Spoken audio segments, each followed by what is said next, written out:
Изображения разрушений и постапокалиптических пейзажей, которые демонстрируют, как Кобани и Северная Сирия выглядели после месяцев ожесточенных сражений до тех пор, пока курды могли праздновать победу над самопровозглашенным исламским государством. Спасибо также бомбардировкам США. Но война продолжилась в других местах и длилась 4 года, до марта 2019-го, когда последний оплот террористов был, наконец, взят.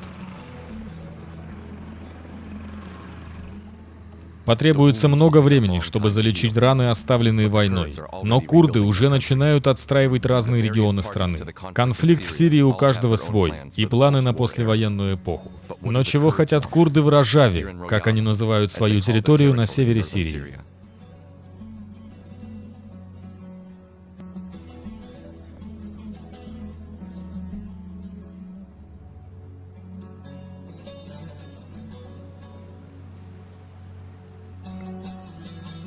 Наше путешествие в Раджаву начинается на пароме. На лодке мы пересекаем реку Тигр, легендарную реку, которая с древних времен является границей между современным Ираком и Сирией. Река отделяет восток традиционно курдской территории в Северной Сирии, которая делится на 3 основных региона. Джазира на востоке с городом Камышлы, Евфрат в кантоне Кобани и на западный регион Африн, на который напала и захватила Турция в 2018-м. Оправдывая все антитеррористической операцией, они также усилили свое присутствие в регионе. На границе, как было в Кобани несколько лет назад, Анкара уже наложила эмбарго против Раджавы, настаивающей на своем самоуправлении, которое провозглашала запрещенная в Турции Рабочая партия Курдистана. Мы были в Раджаве ранее, в 2014 году, и в 2015, когда курды только начинали строить свою собственную администрацию. В следующие несколько лет этот регион был небезопасным для журналистов вплоть до лета 2018 года. Так что же стало с Раджавой и амбициозными планами людей, которых мы встречали тогда?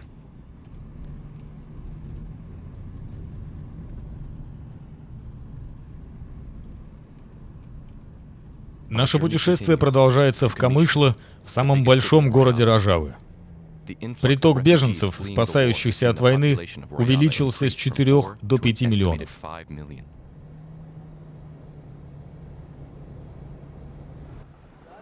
Вместе с курдами, проживающими здесь, Раджава — это также дом для сирийской армии, арабов, туркменов. Когда правительство Сирии вышло из региона Северной Сирии во время гражданской войны в 2013 году, люди начали совместно контролировать территорию. Мы впервые встретили Таху Халила в Камышле в 2014-м, когда мы сопровождали его во время дороги домой. Он жил в Швейцарии, сейчас он работает ведущим на телеканале Ренахи. Как и все журналисты, он был вооружен на случай нападения исламистов. За несколько месяцев до того, как мы встретили Халила, его дочь Халабаджа была убита в одной из таких атак. Что он думает о ситуации сегодня?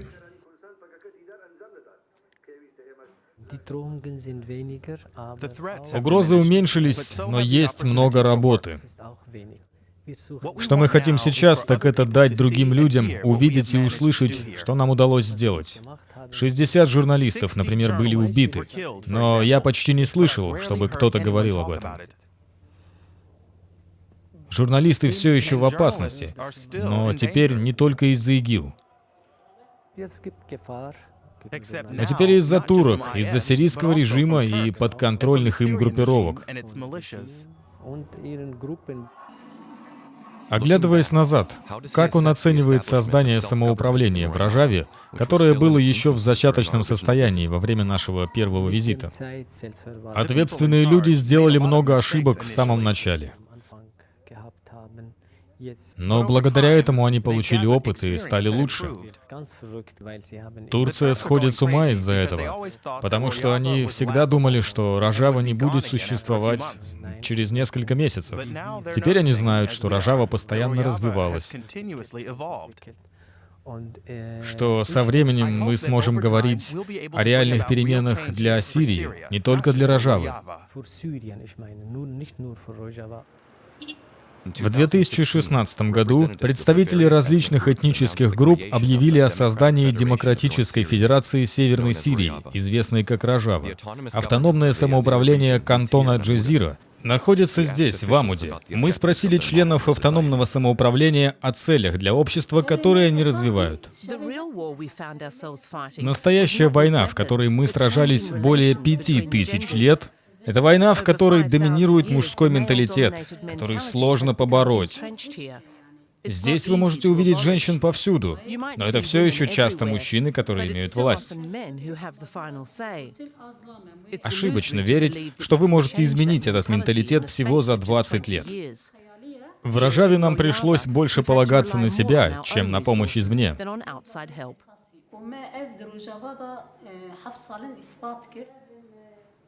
В 2017 году прошли первые выборы в Ражаве, которые, как нам сказали, были проведены на основе принципов низовой демократии. Наши первые выборы были проведены на уровне местного самоуправления. Когда мы проводили выборы на уровне города и региональном уровне, было немного трудно из-за событий. They were a bit difficult due to events in Afrin. С тех пор, как арабское население здесь было освобождено из-под тирании ИГИЛ и познакомилось с нашими принципами построения модели общества, они стали все более восприимчивы к этой модели. Они освободили арабские города и теперь правят сами по себе. И это те арабские города, которые так важны для нашей администрации. Одна вещь, которую я хотел бы подчеркнуть. Из-за арабской культуры было незначительным влияние женщин в обществе. По нашей системе управления они сейчас имеют равные права с мужчинами. Есть небольшое дерево с фотографиями и именами молодых бойцов, которые пали в битве за Ражаву. Это одно из тех мест, где люди вспоминают своих героев. Война — это тяжелые потери для молодого поколения. Но это не останавливает людей здесь и не отменяет их решимость продолжать защищать свою страну. Мы, женщины, также можем взять в руки оружие, что раньше было невозможно. Теперь мы тоже защищаем нашу страну, и мы везде, где люди нуждаются в нас.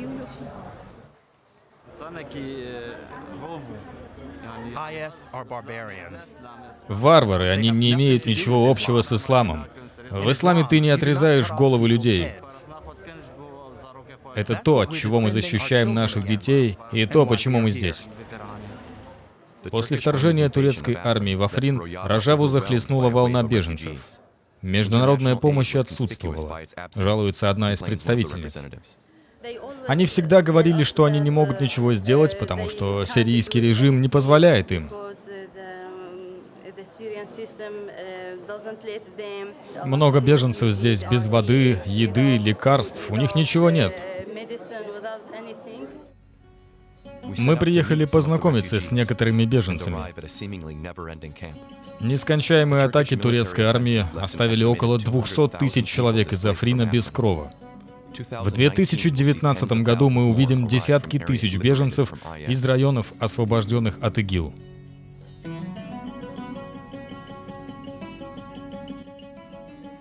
Некоторые нашли временный дом в заброшенной деревне рядом с Тиль-Темиром.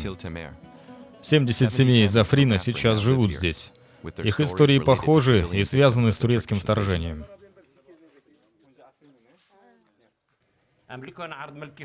Мы не хотели покидать наши дома, но мы должны были. Из-за бомбардировок дети погибали. Их тела были повсюду. У некоторых были отрезаны ноги, у других не было рук. Люди были в отчаянии и не знали, что делать. Мы должны были бежать. Бомбы падали и летали истребители.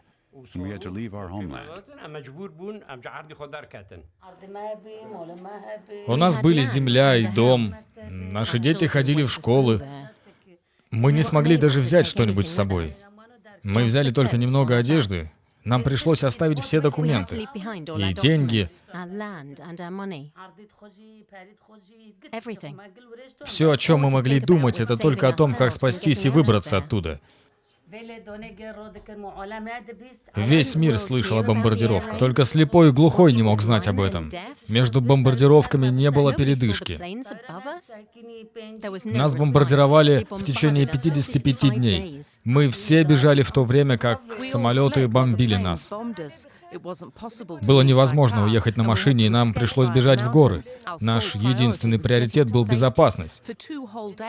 Целых 2 дня я не могла дать ребенку молока. Я все время держала ее вот так, когда было громко, и она пугалась и плакала.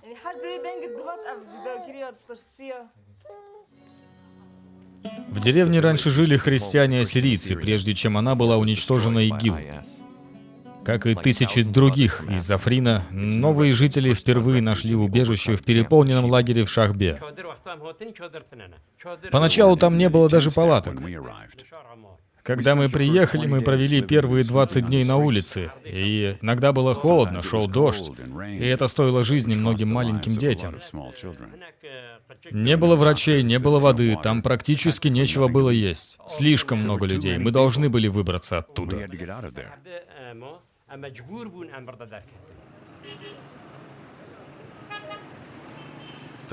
Курды были брошены международным сообществом и встретились лицом к лицу со своей судьбой.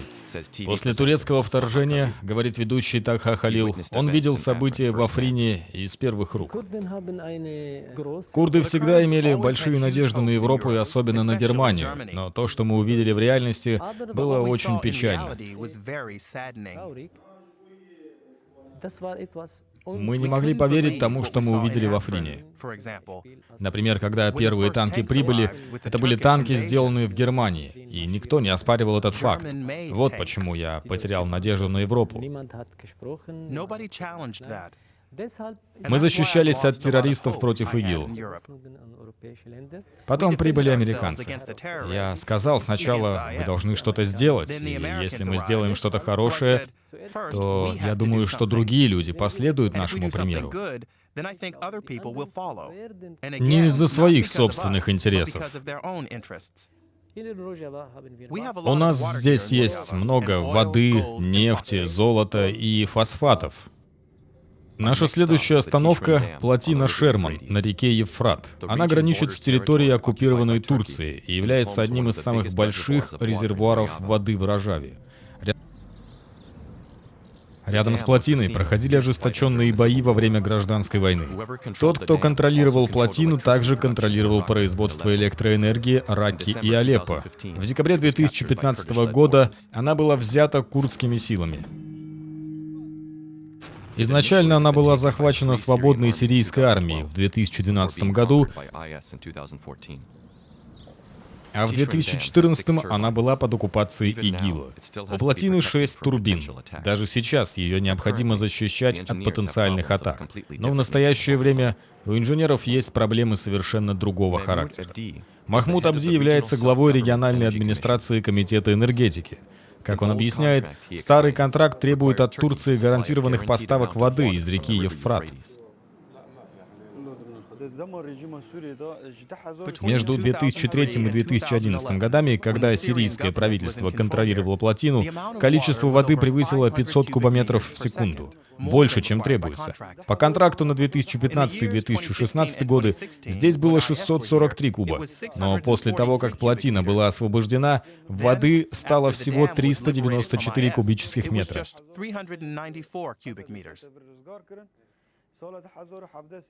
И в 2018 уровень упал до 235 кубов.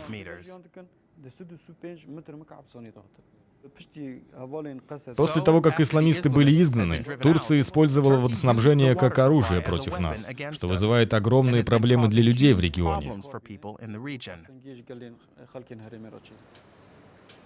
Уровень воды в плотине резко упал. Махмуд Абди отмечает катастрофические последствия. Больницы, пекарни и фермы страдают от частых перебоев электропитания. Только 2 турбины работают. Он объясняет это тем, что чрезвычайно трудно поддерживать даже рудиментарную подачу энергии. В то же время он и его команда должны иметь дело с ущербом от свободной сирийской армии. Во время оккупации исламским государством, ограниченными средствами, доступными нам удалось восстановить дамбу. И сейчас она в относительно хорошем состоянии. Нам срочно нужны запасные детали. Уже установленными деталями мы можем поддерживать работу, чтобы гарантировать подачу электропитания. Будущее зависит от Турции.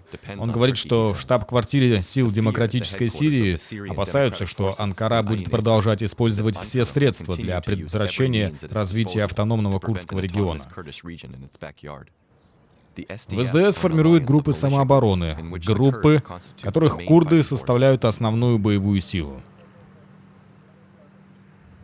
Их также поддержали 2000 американских солдат в начале 2019-го. Новость об их возможном выходе из Рожавы вызвала протест, что турецкая оккупация расширится. Турецкая оккупация расширится.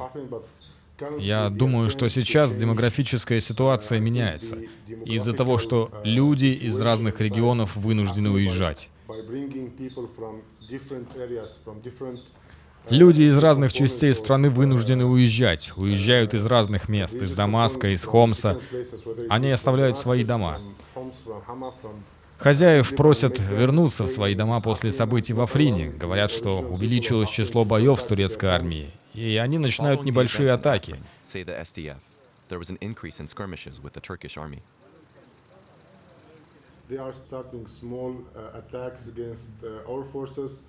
Они обвиняют нас в нападении. Они говорят, что опасаются за свою безопасность. Таким образом, они хотят оправдать свои атаки на население и нападения на Сирию.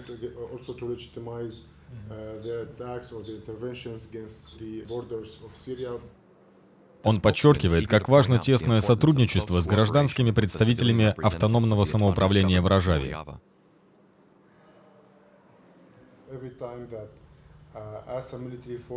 Каждый раз, когда наши военные силы освобождают область или регион, напрямую формируется и поддерживается гражданскими советами и администрациями для этого.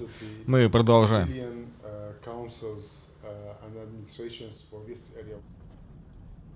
Мы продолжаем наше путешествие и едем на военную базу женских отрядов самообороны Рожава. Они разработали принципиально новое понятие об их роли в обществе, а также в отношении военной сферы. Много лет женщины участвовали в боях наравне с мужчинами, в борьбе с террористическими формированиями. Среди курдских боевых единиц они составляют почти четверть численности войск.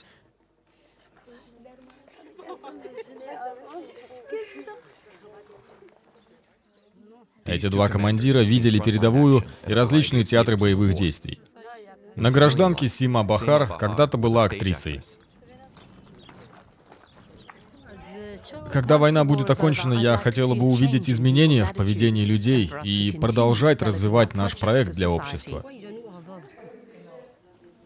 Много молодых женщин в раннем возрасте хотят вступить и бороться. Им должно быть 18 лет, прежде чем они могут быть приняты на военную службу. Когда мы начинали революцию в Рожаве, это была также революция для женщин, и никто никогда не думал, что это будет возможно для мужчин и женщин бороться плечом к плечу, как товарищи, работать вместе целыми днями. Никто не мог на это надеяться.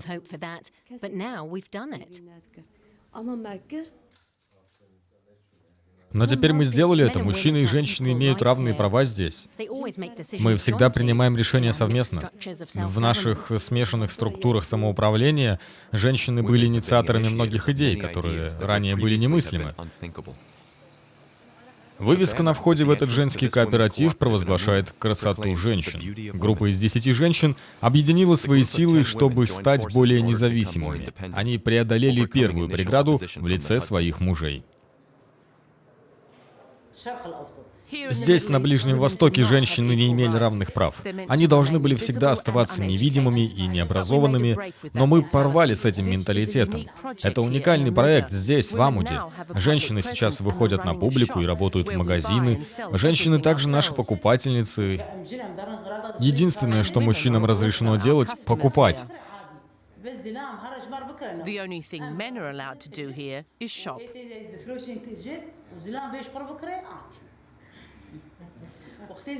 В магазине раньше, когда женщины считали деньги, мужчины часто говорили: «Да, я сделаю это». Но теперь с этим покончено. В магазине продается одежда, которую женщины сделали сами, и другие вещи, которые они приобретают в других местах. Это наша революция. Наши женщины сражаются на фронте, но работа, которую мы делаем тут, также важна. Это как внутренний фронт.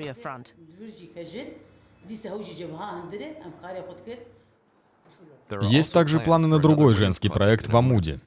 Вся улица с магазинами управляется исключительно женщинами.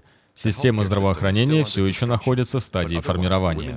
Но есть деревня Жинвар. Деревня уже завершена.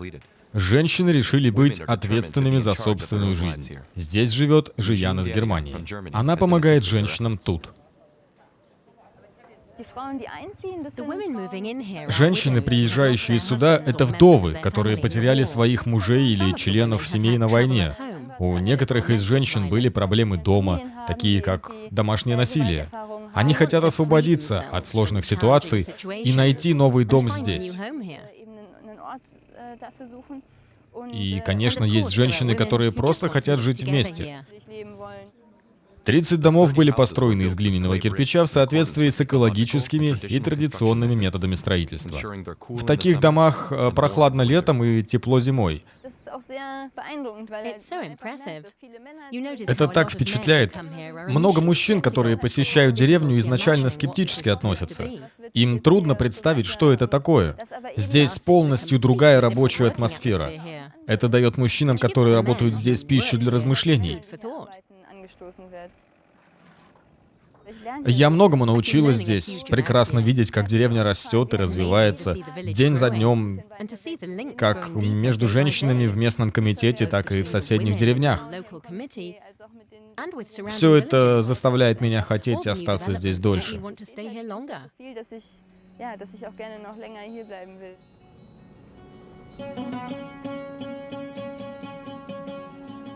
Наше путешествие продолжается в Кабани, город на границе с Турцией, за которым мир наблюдал, затаив дыхание, в конце 2014 и начале 2015 года. Именно в Кабани не только судьба Роджавы, но и ход гражданской войны в Сирии были определены.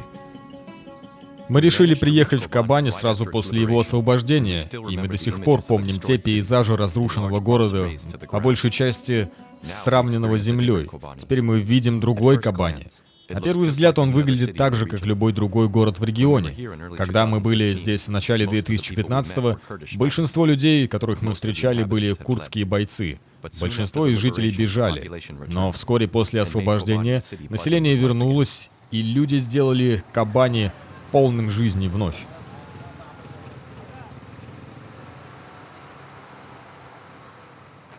Мы удивлены, увидев, как мало осталось от тех разрушений.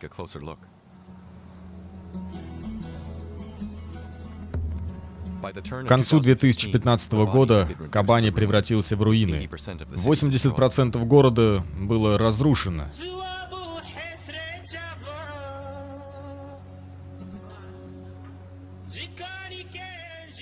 Как город мог воскреснуть? Как люди снова смогли здесь жить?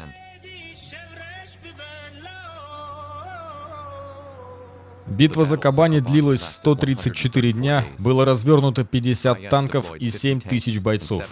Погибло более 100 тысяч человек. Курды защищали свой город. Они освобождали город дом за домом. Изначально численность бойцов составляла 5000 человек, вооруженных оружием, которое либо устарело, либо было самостоятельно изготовлено. Благодаря авиаударам США им удалось повернуть ход войны в свою пользу. К концу января 2015 года город был под контролем курдов, но борьба продолжилась в других частях региона. Курды освободили около 365 деревень. Кабани был поворотным моментом в войне против ИГИЛ и стал началом конца самопровозглашенного халифата. А для курдов стал символом их сопротивления.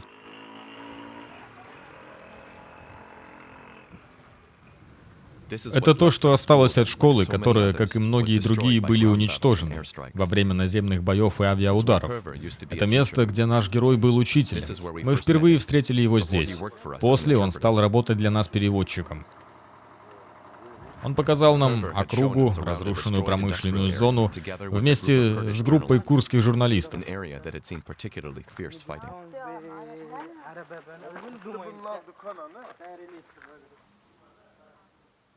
Эти мастерские использовались механиками, служившими исламскому государству, для ремонта транспортных средств и сооружения автомобильных бомб. Стены покрыты граффити с прославлением ИГИЛ. Наш спутник показал нам туннель, где он и другие местные жители искали убежище во время воздушных налетов. Сегодня он работает журналистом. Мы сопровождали его, когда он приехал в район, где у ИГИЛа были эти смертоносные мастерские, до того, как здесь оказались отряды народной самообороны IPG. В 2015 году мы могли едва ли ходить по этой области. Из-за разрушения щебня в этом месте, что я стою, тут была дыра. В то время эту дыру использовали, чтобы стрелять в IPG. Люди, которые вернулись после войны, не узнают эти места, потому что теперь это чистый город. Люди живут, работают, город живет нормальной жизнью, магазины везде.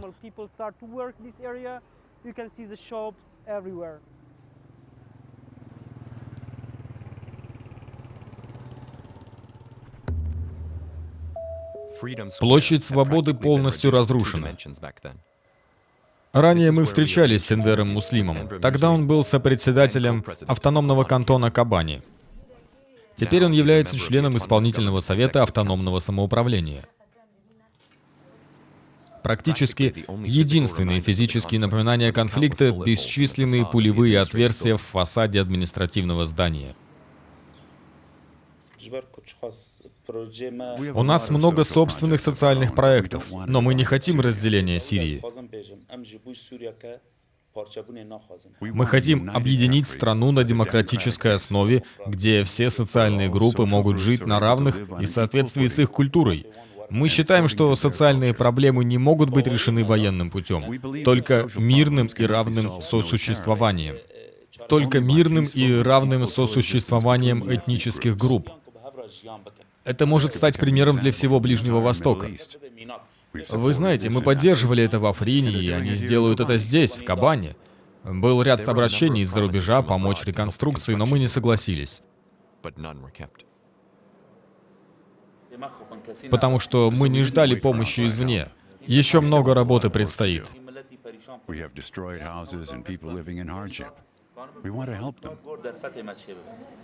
50% разрушенных домов людей Кабани восстановлено, как говорит Энвер Муслим. Мы посетили один из новых жилых районов.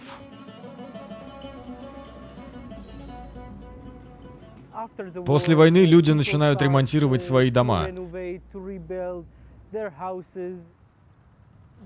Эту небольшую часть удалось отреставрировать с помощью людей, которые пришли на помощь.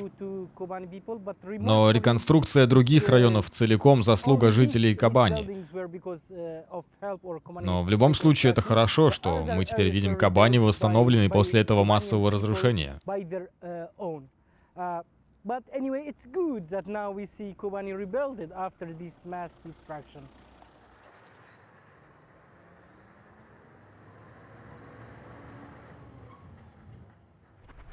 Война разрушила инфраструктуру Кабани. Когда мы были здесь в 2015-м, в городе не было питьевой воды или электричества. Это то, что осталось от одной из главных торговых улиц, многие из которых возвращаются. Это были аварийные убежища. Во время тяжелых столкновений на каждой улице был занавес, потому что снайперы ИГИЛа использовали шторы, чтобы стрелять в бойцов IPG сейчас. Вы можете видеть, что жизнь нормализуется. Люди делают покупки здесь сегодня.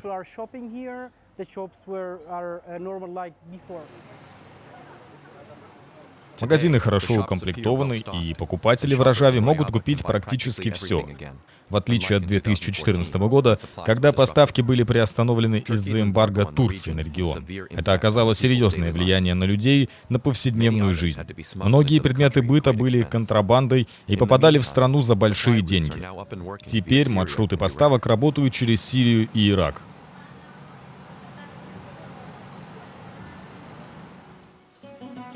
Многие люди из Африна сбежали в Кобани после турецкого вторжения. Например, эта семья. Они нашли новый дом здесь и остались с родственниками. Они постоянно звонят домой и рассказывают родственникам о постоянных домогательствах со стороны нового правителя в Африне. Некоторые из наших родственников, кто остался в Африне, попали под давление. Они заставляют их уехать, но если вы уезжаете, они поселят в вашем доме людей из Гуты, они украдут все ваше золото. Если они захотят вас арестовать, они просто сделают это, вот и все. Все под постоянным наблюдением, и они постоянно произвольно арестуют людей. Они заставляют людей ходить в мечеть. Женщины должны носить длинное черное платье. Это их новый закон для всех, будь ты курд из Алеппо. And did the Kurds put up any resistance? Сопротивление курдских ополченцев было очень сильным. Но как вы можете бороться с членом НАТО 60 дней и со всем вооружением? Это невозможно. Курды старались изо всех сил остановить их.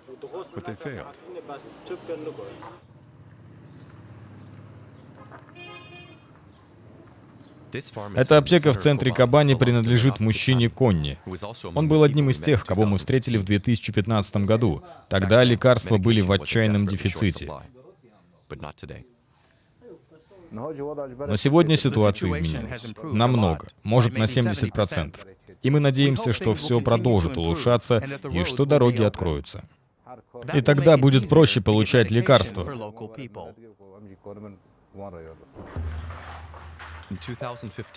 В 2015 году мы снимали, как он собирал вручную лекарства из городов, которые бомбили. Он также присматривал за людьми, которые остались в Кобани.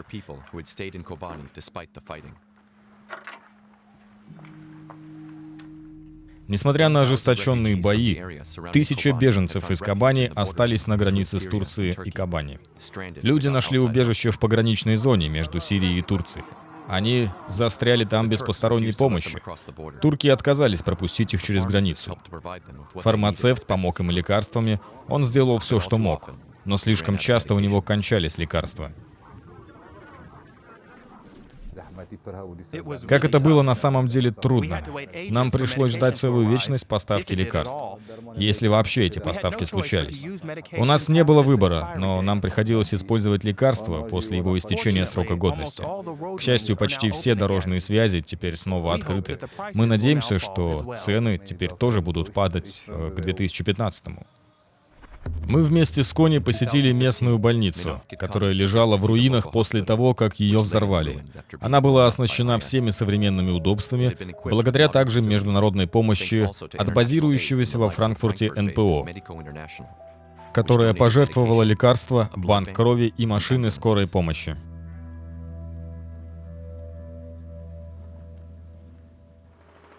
После разрушения врачи больницы создали временное решение – клинику в подвале. Они лечили как раненых солдат, так и гражданское население в чрезвычайной ситуации, во время будущей войны и с врачами на дежурстве круглосуточно.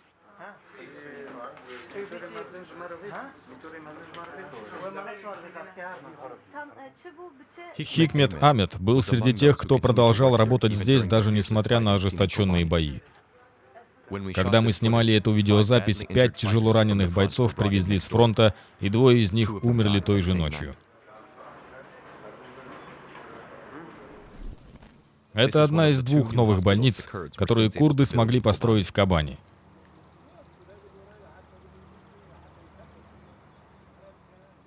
Нам удалось разыскать знакомого нам медика. Однако у него был выходной, поэтому мы обнаружили его дома со своей семьей.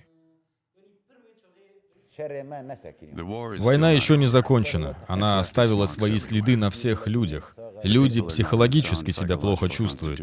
Они крайне обеспокоены. Ни мы, ни наши дети никогда не смогут забыть. Мы все еще помним запах пороха, души павших, с кем мы привыкли жить. Что если их души все еще там, несмотря на все, что случилось?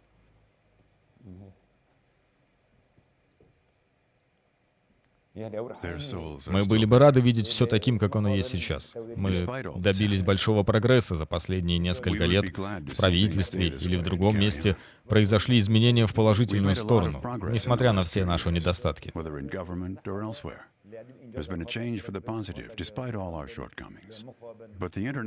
Но международное сообщество говорит только об убитых детях и нарушении прав в Гуте.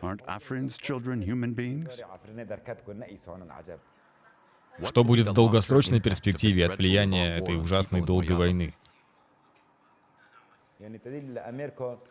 Сколько американских солдат пришло домой из Вьетнама, и они нуждались в психологической помощи. За многие годы у нас есть тысячи раненых людей, здесь сотни погибали на наших руках, потому что у нас не было медицинского оборудования, чтобы спасти их. Люди страдают от неопределенности насчет американцев. Что будет, если они останутся или уйдут? And those years have also taken their toll on him. Доктор Амин показывает нам фото. Да, фотография была сделана 8 лет назад, и это я сегодня. Но кажется, что это было 20 или 30 лет назад.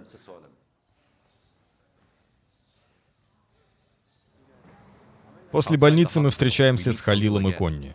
Он был уже в среднем возрасте, когда взялся за оружие и присоединился к обороне. Он видел множество боевых сражений, в том числе в Кобани, до его окончательного освобождения.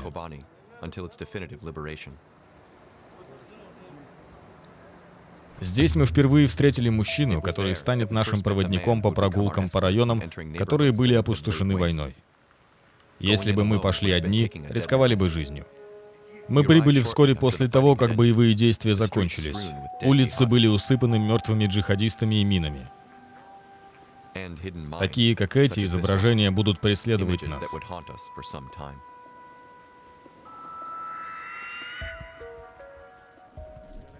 Конни сопровождает нас на холм, на окраине Кобани, к месту, где мы впервые встретились.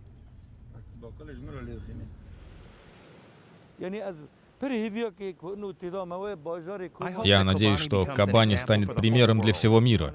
Так много наших друзей пролили свою кровь за эту землю, и они продолжают делать это. Кобани должен быть символом. Мы хотим, чтобы люди отовсюду умели жить мирно.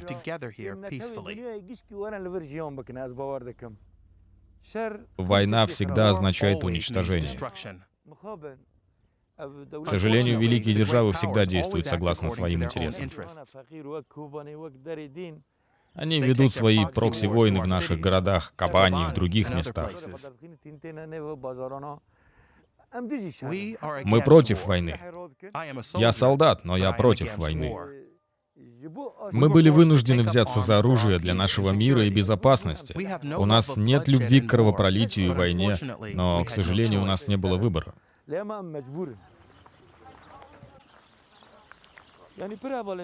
Многие мои товарищи пали в битве за Кобани. Сегодня только 3 из них все еще живы. Я думаю, что все остальные были убиты. Нас было 174 бойца, а теперь всего 3 живых. Курды заплатили высокую цену за освобождение Рожавы. Более 21 тысячи получили ранения, более чем 11 тысяч убиты. В регионе повсюду мемориалы. Автономное самоуправление выделило местным женщинам большое здание в Кобани. 2 женщины организовали ряд проектов, включая убежище для женщин. Кроме того, образовательные учреждения. Персонал также является посредником, когда у женщин возникают проблемы в браке и семьях. Мы работаем против домашнего насилия и против многоженства. Мы также хотим, чтобы наши сыновья и дочери имели равные права на наследство. Оно должно быть разделено поровну между ними, а не только сыновьями.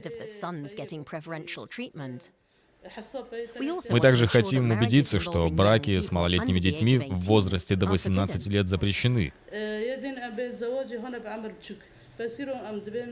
Но мы не хотим делать этого силой. Мы хотим добиться перемен со временем, посредством образования. Whether young or И old, молодые, despite и the старые danger женщины posed by IS, все готовы women here защищать are их проекты determined to любой defend their ценой. projects at all costs. The building, Здание расположено located на on a проезжей thoroughfare in части в Kobani, Кабани. is still under Оно все еще construction. находится в стадии Temporary строительства. school was housed here in Временная школа была 2015, размещена здесь в immediately after the end of the 2015-м, fighting. сразу после окончания боев. Children Дети coming добровольно voluntarily to the приходили в basement подвальные rooms was a symbol of помещения hope at the школы. time. Это был символ But it was надежды hugely challenging в for то the время. locals. Но это было They were очень precious сложной yearbooks, задачей для pens учеников. or pencils, Книги, and often ручки they или either had no карандаши oil. — все это стоило очень дорого. И часто не было обогрева помещений.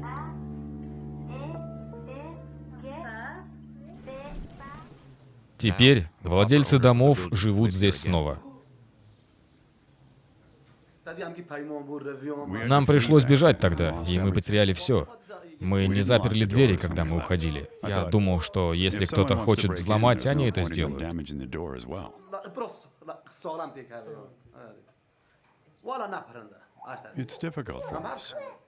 Нет нужды ломать дверь.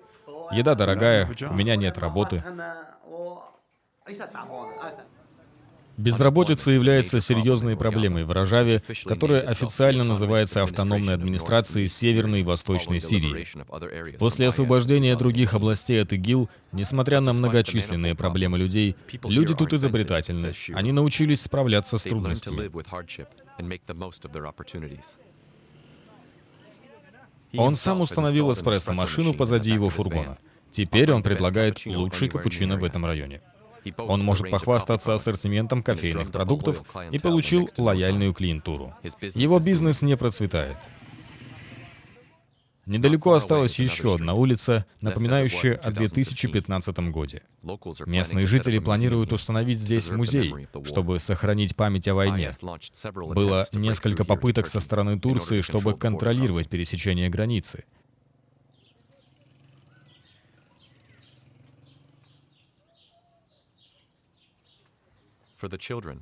Территория стала детской площадкой. Пережив войну, люди развивают многие сферы жизни. Мы стали свидетелями многих нововведений по возвращении, и мы очень впечатлены тем, что курдам уже удалось достичь, несмотря на бесконечные трудности. Они намерены расширить свою модель для Рожавы. Наше путешествие заканчивается там, где оно началось, у реки Тигр. Грузовики возят товары через надежно выглядящий мост, и количество грузовиков вновь растет. Это символ оптимизма Рожавы, как говорят курды. Несмотря на все проблемы, стоящие перед ними, и несмотря на турецкое эмбарго, восстановлены торговые связи с внешним миром.